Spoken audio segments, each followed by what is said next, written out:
Et François-Régis de Marignan, tu es le tailleur de pierre qui a fait l'autel de la chapelle. Est-ce que tu veux nous dire quelques mots de ce qu'a été ce travail? Ce travail a été une belle aventure, mais dans cette aventure, je n'ai qu'une petite place parmi d'autres qui ont travaillé avec moi. Et voilà, donc tout ça, c'est une œuvre qui est collégiale, qui a été faite par les frères de Saint-Jean, sous la direction du frère Joseph. Oui. Et voilà, donc je ne suis qu'un maillon de la chaîne dans ma spécialité de tailleur de pierre. Voilà. Et c'était une très belle aventure collective. Alors, pour cela, vous avez utilisé plusieurs matériaux différents, avec une forme particulière. Les arches de l'autel reprennent aussi la forme des arches de la voûte, des fenêtres. Voilà, et donc, on retrouve un peu dans l'autel, comme la géométrie aussi de l'église. Tout à fait, on voit très bien le reflet de l'église dans laquelle se trouve...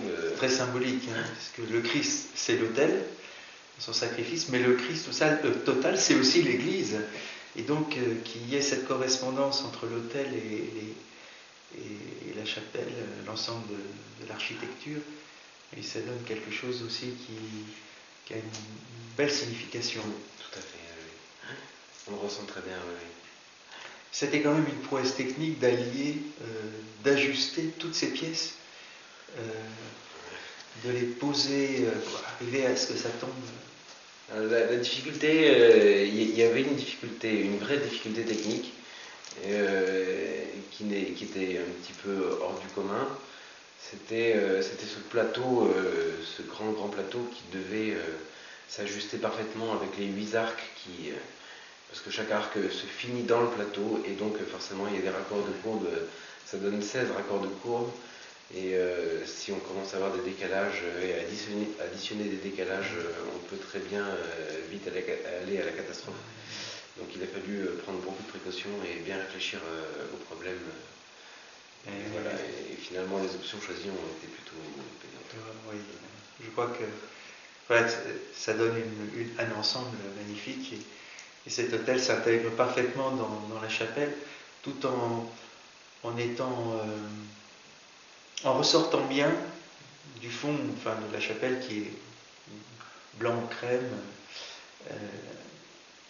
surtout avec en plus le mariage entre la pierre et le bois. Alors ça, c'était la coopération avec frère Joseph qui est menuisier et qui a mis du bois d'if, et ce bois qui se retrouve aussi dans les croix de consécration.